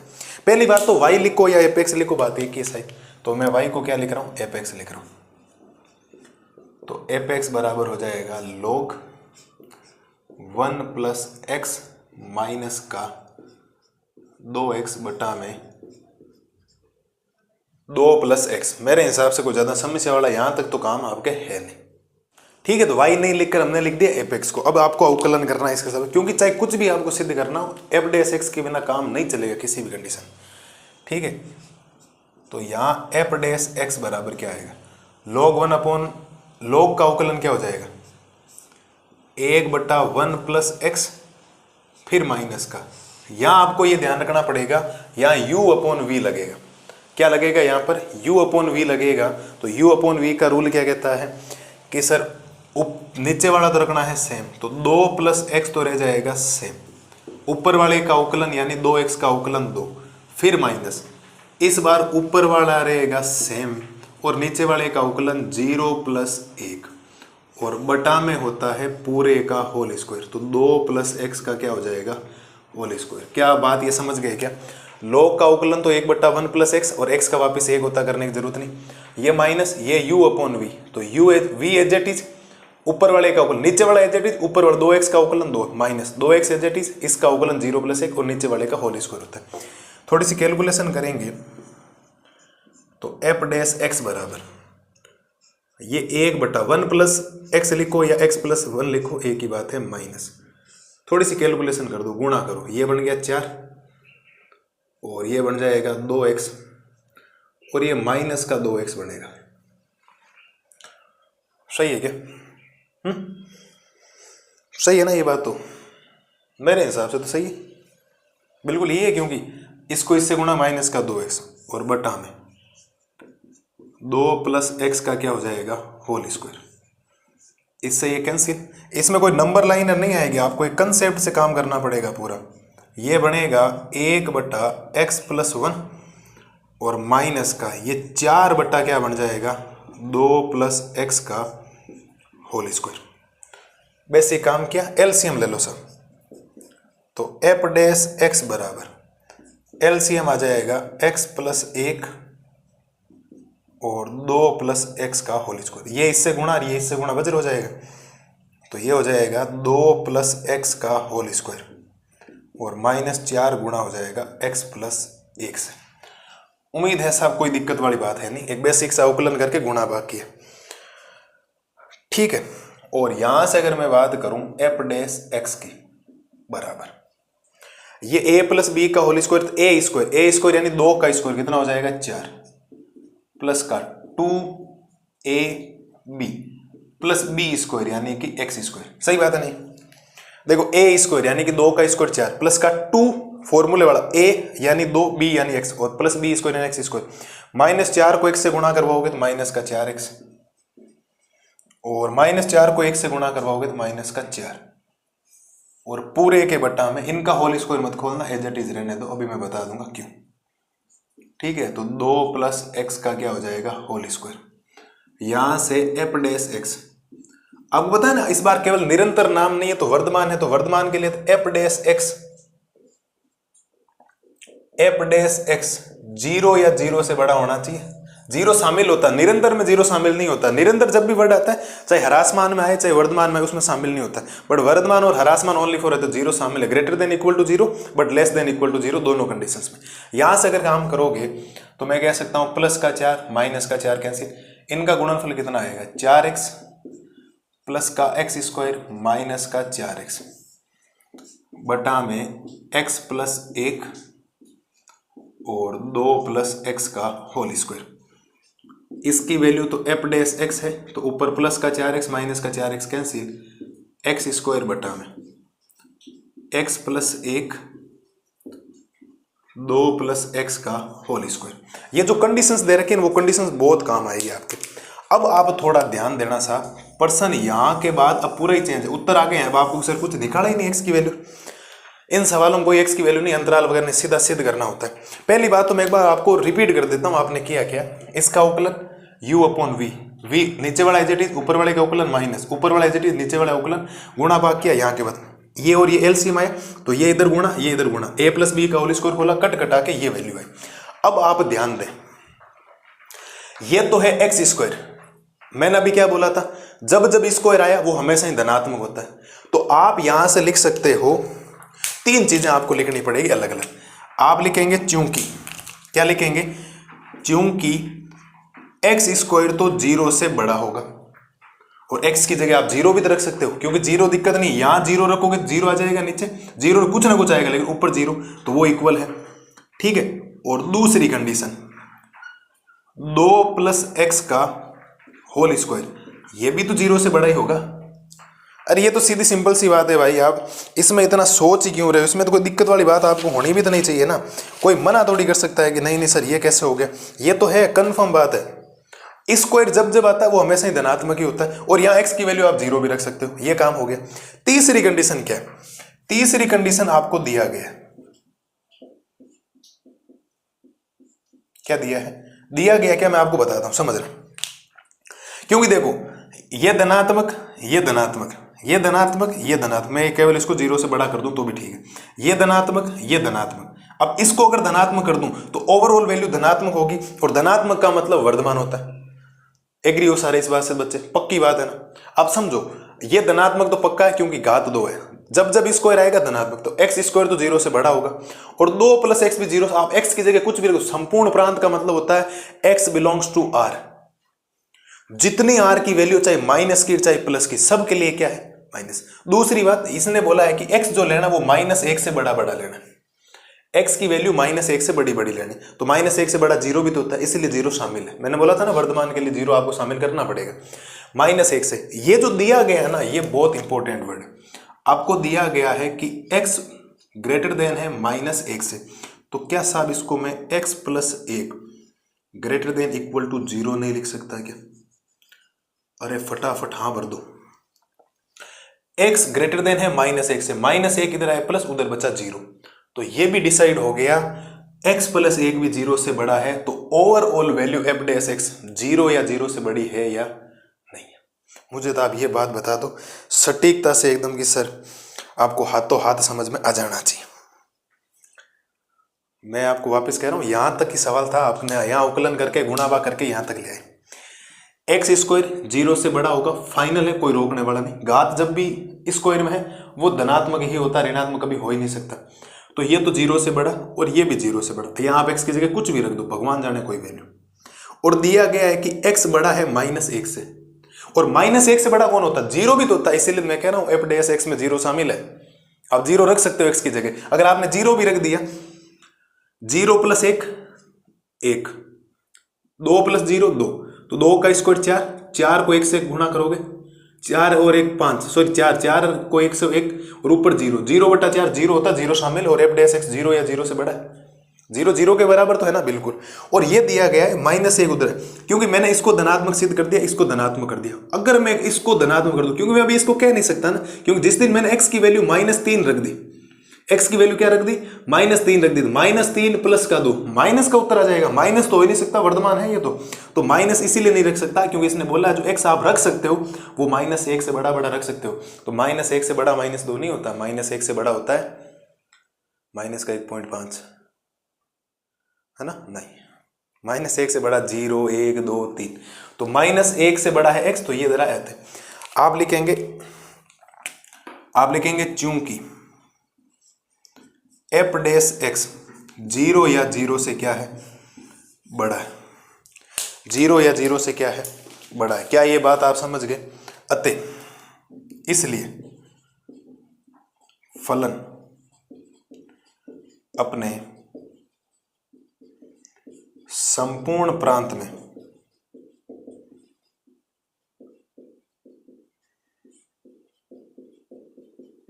और रही बात r ले नहीं सकते, यही तो इसका प्रांत है भाई।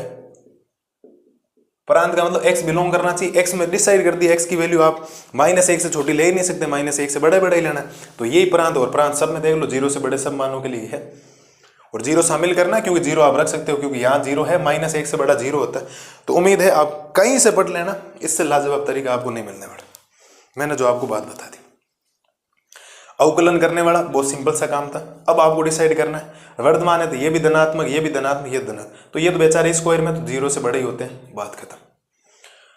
गड़बड़ में इसने डाल दिया तो इसको डाल दिया, कंडीशन दी गई है कि x बड़ा है -1 से, -1 इधर है प्लस का 1, तो x + 1 बड़ा हो जाएगा 0 से, और हम तो यही चाह रहे हैं कि x + 1 0 से बड़ा हो जाए। हाँ हो गया, वर्धमान हो गया, और 0 शामिल है क्योंकि -1 से बड़ा 0 होता है, इस बात को ध्यान रखना। -1 से बड़ा कौन, -1 भी शामिल नहीं है, ध्यान रखना, -1 से बड़ा कौन है 0, तो इसका मतलब +r हो गया, 0 से लेकर अनंत तक कोई भी वैल्यू आप रख दो। लेकिन मैं ऐसा माइनस नहीं कह सकता क्योंकि इसमें -0.9 भी शामिल है, 0 से तो नहीं कह सकता क्योंकि -1 से बड़ा माइनस का 0.9 भी होता है, आप वो रख सकते हो यहाँ पर माइनस का, तो भी धनात्मक उत्तर दे रहा। तो उम्मीद है आपको बढ़िया तरीके से क्वेश्चंस क्लियर हो जाना चाहिए भाई, बिना आपके कोई भी डाउट के। किसी बच्चे को अगर अवकलन समझ में नहीं आए तो बोलो अवकलन सीधी सिंपल सी काम के, इसके बाद स्क्वायर वाला हमेशा ही धनात्मक, स्क्वायर वाला हमेशा धनात्मक। रही बात इसको धनात्मक कर दूं तो अपना उत्तर आ जाएगा, x बड़ा है -1 से, -1 इधर आएगा प्लस का, उधर 0 बच जाएगा। तो x प्लस 1 भी 0 से बड़ा है, तो x प्लस 1 भी अगर 0 से बड़ा, ये 0 से बड़ा, ये 0 से बड़ा, ये 0 से बड़ा, तो ओवरऑल पूरी वैल्यू 0 से बड़ी होगी। और 0 भी हो सकती है क्योंकि x जो है वो -1 से बड़ा है, तो -1 से 0 बड़ा होता है। ध्यान, -1 के बाद पहले कौन आता है? 0, तो 0 शामिल है। अगर वो कुछ और कहता ना तो 0 से बड़ा कहता, फिर 0 शामिल नहीं होता। लेकिन यहाँ क्या है? 0 शामिल है, -1 से बड़ा, तो आपको 0 भी लेना पड़ेगा। 0 भी क्या करना पड़ेगा? आपको लेना पड़ेगा। तो अतः फलन अपने संपूर्ण प्रांत में वर्तमान होगा। संपूर्ण प्रांत मतलब x -1 से क्या होना चाहिए? बड़ा होना चाहिए। माई पीछे नहीं आएगा, ऐसे नहीं आप माइनसों में चले जाओ, माइनस में आते फिर ये माइनस हो जाएगा। आप कुछ भी रख दो, ये -3 रखते ही माइनस, पूरी वैल्यू माइनस हो जाएगी। एक चिन्ह माइनस आती, बाकी कितनी धनात्मक आ जाओ, कचरा कर देता उसका माइनस के लिए। ये लो सर, क्वेश्चन नंबर 7 बड़े तरीके स्क्रीनशॉट लो। पहले यहां तक तो मैं कहूंगा किसी प्रकार कोई समस्या नहीं, अवकलन करते आया, गुणा भाग करते। अब इसको धनात्मक सिद्ध करना है, तो ये 0 से बड़ा, ये 0 से बड़ा और ये 0 से बड़ा हो गया, जो बात दी गई थी। तो ये जो दे रखा होता है ना, ये कोई छोटा मोटा पॉइंट नहीं है, ये पॉइंट बहुत इंपॉर्टेंट है और यहाँ से आंसर आ जाते हैं। ठीक है, कर लो बिना कोई सोचे समझे, कोई ज़्यादा दिक्कत वाली बात है नहीं, कोई नई बात मैंने नहीं लिखी। कुछ अब अलग से टाइप आ रहे, अंतराल नहीं आया, सिद्ध करने वाले ऐसा है ना। तीनों सवाल बहुत शानदार ऐसे ही, जैसे एक नम्मा सवाल भी वापस थीटा वाला है, तो वो भी है ना।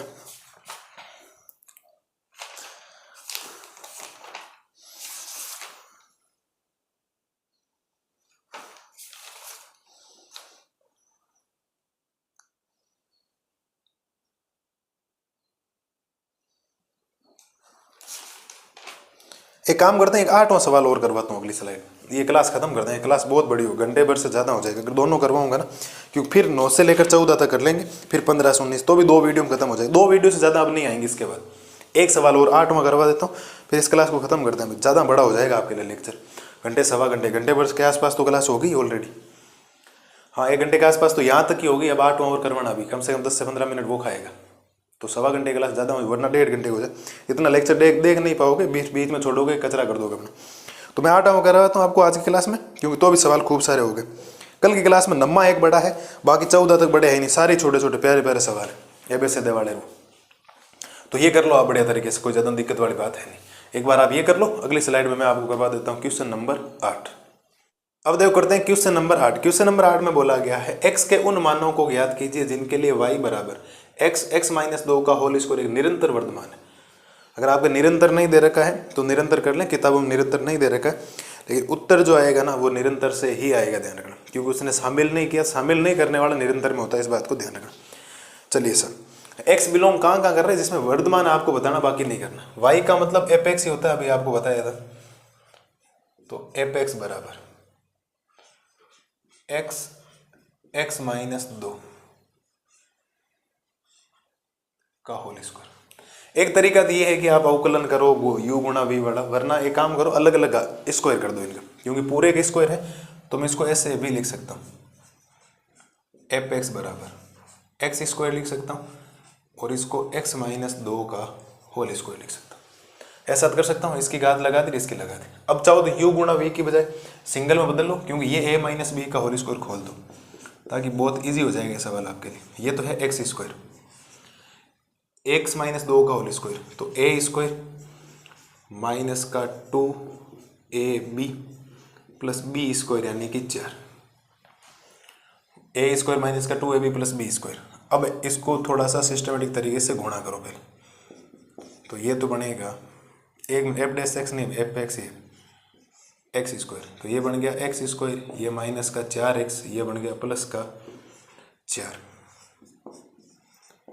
fx बराबर ये x की घात 4 बनेगा, ये माइनस का 4x क्यूब बनेगा और ये प्लस का 4x स्क्वायर बन जाएगा गुणा होने पर। एक डरावना सा फंक्शन था आपके सामने, उसको हमने गुणा भाग करके एक नॉर्मल ले। अब अवकलन करना बहुत ईजी है इसका, ठीक है। नॉर्मल से काम किया, अब f' निकाल दो। f' बराबर तो 4x क्यूब, क्या बनेगा ये बनेगा 4x क्यूब, बढ़ गया यहाँ से 4x क्यूब, माइनस का 4 की जगह 4, x क्यूब का अवकलन हो जाएगा 3x स्क्वायर, प्लस 4 की जगह 4, x स्क्वायर का अवकलन हो जाएगा 2x। घात 3 देके डरना मत बेटा, अभी कॉमन आ जाएगा ये तो एफ डैश एक्स बराबर 4x³ माइनस का 12x² प्लस का 8x। खूब सारी चीजें कॉमन आ रही, कॉमन ले लो, 4 कॉमन ले लो और सब में x कॉमन आ रहा है क्योंकि लास्ट में x है, वरना x³ का हालत खराब कर देगा आपका। ये क्या बचेगा पीछे, x² माइनस का 3x प्लस का 2। उम्मीद है आपको ये बात समझ में आ जानी चाहिए। कॉमन ने लिया, कुछ नया काम तो किया नहीं। इसके बाद एक काम करो, इसके गुणनखंड करने पड़े। गुणनखंड के बिना काम कैसे चले। तो एफ डैश एक्स बराबर, बाहर तो 4x चल रहा है और अंदर गुणा करने पर 2x² आना चाहिए, जोड़ने पर माइनस का 3x आना चाहिए। तो गुणनखंड हो गया ये, तो x² माइनस का x माइनस का 2x प्लस का 2। देख लो गुणा करने पर प्लस किया है। और एफ डैश एक्स बराबर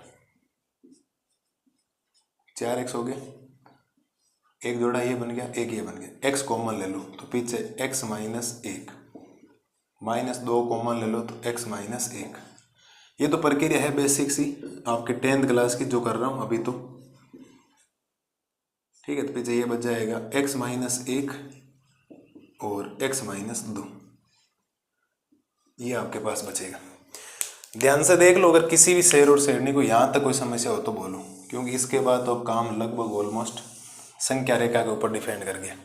इसके ऊपर संख्या रेखा के ऊपर अवकलन किया, 3 घात आई तो हमने 4x कॉमन लिया, बाकी द्विघात बढ़ा, ये कर दिया। अब आपको मान निकालने के लिए आप लिखेंगे चूंकि एफ डैश एक्स बराबर क्या करना पड़ेगा, 0 के बराबर करना पड़ेगा। तो एफ डैश एक्स है क्या, 4x x minus 1 x minus 2 बराबर 0। 3 वैल्यू 0 के बराबर हो जाएगी।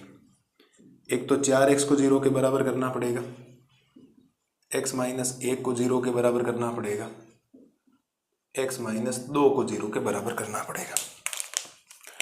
3 भागों में हमने इस सवाल को बांट दिया, ठीक है। एक बार ये 0 के बराबर, एक बार ये, एक बार ये तो x का मान सीधा सीधे 0 दे देगा। 0/4 का मतलब x का मान 0, ये x का मान 1 दे देगा,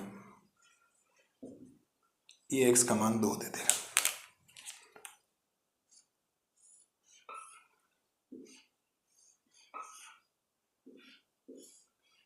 ये लो सब, कोई ज्यादा समस्या वाला काम अभी तक तो है नहीं। अभी x के मान निकालने जिसमें वर्धमान होना चाहिए, अब x के मान तो 3 आ गए।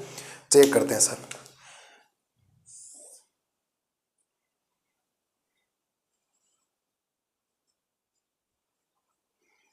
माइनस का अनंत प्लस का अनंत। तो एक तो वैल्यू आई है 0, एक वैल्यू आई है 1, एक वैल्यू आई है 2, ठीक है। अब प्लस माइनस का चिन्ह चेक करना पड़ेगा। तो आप कहेंगे सर यहाँ इसके बीच में एक मान लेंगे हम 3, 2 और 3 के बीच में, इसके बीच में एक मान लेंगे 1 और 2 के बीच में 1.5, 0 और 1 के बीच में कोई मान लेंगे 0.5, 0 के इधर कोई मान ले लेंगे माइनस का 1। और डिसाइड कौन करने वाला है, डिसाइड करेगा ये वाला।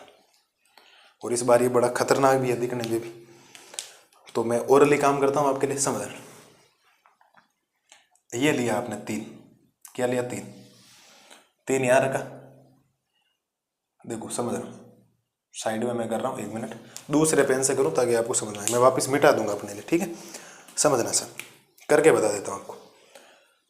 इसको बता रहा हूँ 4 गुणा x की जगह 3 रख रहा हूँ, 3, फिर ब्रैकेट के अंदर, समझ रहा हूँ यहाँ रखा 3 में से 1 जाएगा, क्या बचेगा 2, गुणा 3 में से 2 जाएगा तो कितना बचेगा 1। मैं गुणा करके नहीं देख रहा हूँ, कहीं माइनस का चिन्ह नहीं, ओवरऑल ये धनात्मक चिन्ह देगा।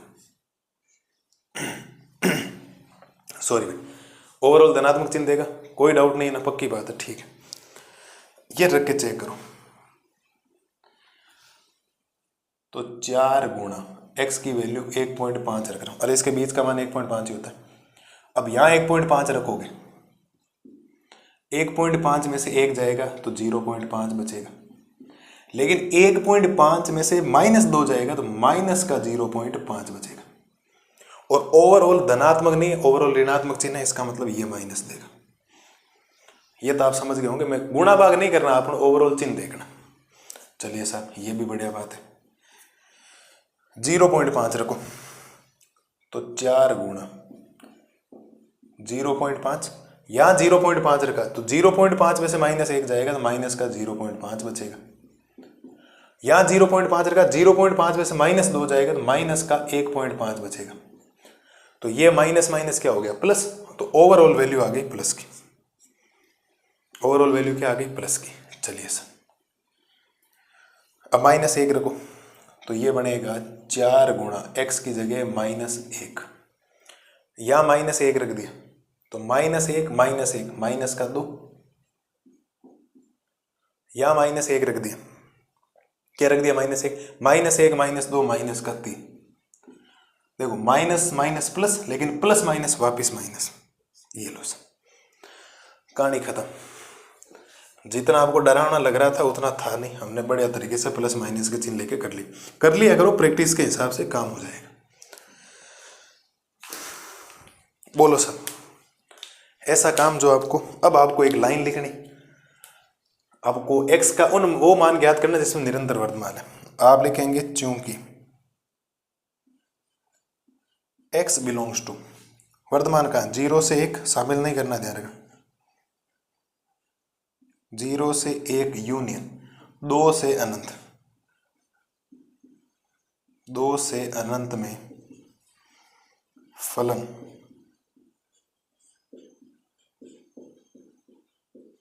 निरंतर वर्तमान होगा। ये लो सर, आप चेक कर लें, आपके ये उत्तर माला है। इसमें इसको लिखने का एक तरीका और है ना, किताब में अगर आप या करके देखेंगे ना, इसको या करके, तो ऐसा लिखा जा सकता है। इसका मतलब ये है कि जो ये x है वो 0 से बड़ा है और 1 से छोटा है, और इसका मतलब है कि ये जो x है वो 2 से क्या है, बड़ा है। तो एक ही बात होती है लिखने का तरीका, आप कैसे ही लिखें, कोई समस्या किसी में भी नहीं है। ऊपर वाला उत्तर मुझे एकदम, मेरे अगर मेंटल हेल्थ से बात करेंगे तो मुझे सबसे बढ़िया लगता है। और ये देखो, इसने शामिल नहीं किया और तो भी वर्तमान नाम दिया, मैंने निरंतर लिखा है। आप किताब में निरंतर नहीं, आप लिख लें, और उसका उत्तर भी ये, और शामिल भी नहीं कर रहा है। शामिल तो तब नहीं होता जब निरंतर नाम आता है। तो ये बात, एक ही बात, 0 से 1 का मतलब 0 और 1 के बीच का कोई मान, और 2 से अनंत का मतलब 2 से बड़ा मान। उत्तर ये भी सही है, उत्तर ऊपर वाला सही, और सबसे बढ़िया ऊपर वाला उत्तर सही है। बाकी अगर आप किताब में झांकोगे तो आपको पीछे ये मिलेगा, मैंने ये लिखवाया तो इसका मतलब एक ही होता है सर। ऐसा नहीं होगी फिर आप पछताने लग जाओगे, सर ने पूरा सही कर दिया था, लास्ट में उत्तर गलत कैसे आ गए। सर ने सारा सही किया, सर ने कोई गलत काम नहीं किया। अब ये सोच लें, आपके पास ये उत्तर है, इसका और इसका एक ही मतलब है, यह करके। तो बढ़िया तरीके से स्क्रीनशॉट लो, कोई मुश्किल काम हुआ ही नहीं। गुणा भाग करके मान निकालें, प्लस माइनस के चिन्ह देखें, और केवल वर्तमान वाला था, वर्तमान वाला यहाँ से यहाँ से यहाँ, बात खत्म। बोलो सर, क्वेश्चन नंबर 8 में कोई समस्या हो तो बोलो, और आज के लेक्चर में कोई समस्या नहीं होनी चाहिए थी। एक लाजवाब जो सवाल आया था ना, अगर मैं बात करूँ, एक तो ये, एक 7वां, बाकी छठे के 5 पार्ट ABCDE में कोई समस्या नहीं थी किसी प्रकार की, एकदम बेहतरीन सवाल, सिंपल सिंपल से सवाल। हाँ, ई पार्ट थोड़ा सा बड़ा था, बाकी सिंपल था। बाकी कोई मुश्किल तो ये भी तो नहीं है, कोई कहता नहीं सर ये मुश्किल है, इसको लिख देना आराम से ना। आप चाहो तो मैं थोड़ा इसको सिस्टमेटिक तरीके से लिख दूँ आपके लिए, कोई लगे कि सर मैं तो उत्तर यही लिखना चाहता हूँ, उसके लिए थोड़ा सा ढंग से लिखना भी जरूरी है भाई, है ना। मुझे सबको इक्वल चलाना पड़ेगा।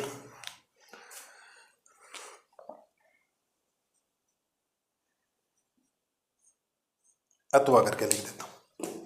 इस चीज का मतलब एक ही है, जो x है ना, x वो 0 से बड़ा है, 1 से छोटा है, पहली कंडीशन में। और दूसरी कंडीशन ये कह रही है कि x 2 से क्या होगा, बड़ा। अनंत की ओर का मतलब होता है 2 से बड़ा बड़ा। एक ये बात हो गई, एक ही हो गई। और आपकी किताब में ये दे रखा है NCERT, मैं कह रहा हूँ ना NCERT वाला थोड़ा सा अपने हिसाब से काम कर रहा है ना। मैं आपको दिखाता हूँ उत्तरमाला में, ये रहा देखो सर, ये नजर आई आपको बात, यहाँ पे ये देख लो, सेम है मैंने जो लिखा, ये वाला नजर आ गया आपको, बिल्कुल। किताब है आपके पास, किताब में देख लें। अब अलग अलग होता है भाई, अलग अलग टीचरों का लिखने का तरीका अलग होता है। बाकी गलत नहीं, आप ये लिखना, आपको सबसे बढ़िया तारीख है। बाकी ये भी अत्व करके कोई उत्तर एक लिखोगे तो जाएगा। तो इसी शब्दों के साथ आज की क्लास को खत्म करते हैं। क्वेश्चन नंबर 8 9 करवाना था लेकिन टाइम ज़्यादा हो गया। कल की क्लास में 2 वीडियो हो रहे, 8 सवाल हो गए, 11 सवाल हो रहे 2 वीडियो के अंदर। कल की क्लास में 6, फिर 15 से लेकर 19 तक 5 सवाल फिर 2 वीडियो के अंदर खत्म कर दें। कोई बड़े सवाल नहीं है अब आगे, छोटे छोटे प्यारे प्यारे सवाल आ रखे। जैसे नम्मा थोड़ा बड़ा है, 10वां 2 लाइनों का है, 11वां बड़ा छोटा सा का रखा है, 12वां ABCD का है, 13वां ABCD का है, 15वां छोटा है, 16वां छोटा है, 17वां 18वां 19वां कोई ज़्यादा है ही नहीं, कोई मुश्किल वाला काम है नहीं आपके लिए। तो बढ़िया तरीके से ये करो। कल की क्लास में मिलते हैं आगे का सॉल्यूशंस लेकर। तब तक आप इनको बढ़िया तरीके से रिवीजन करना। मस्त रहिए, स्वस्थ रहिए। तब तक के लिए थैंक यू।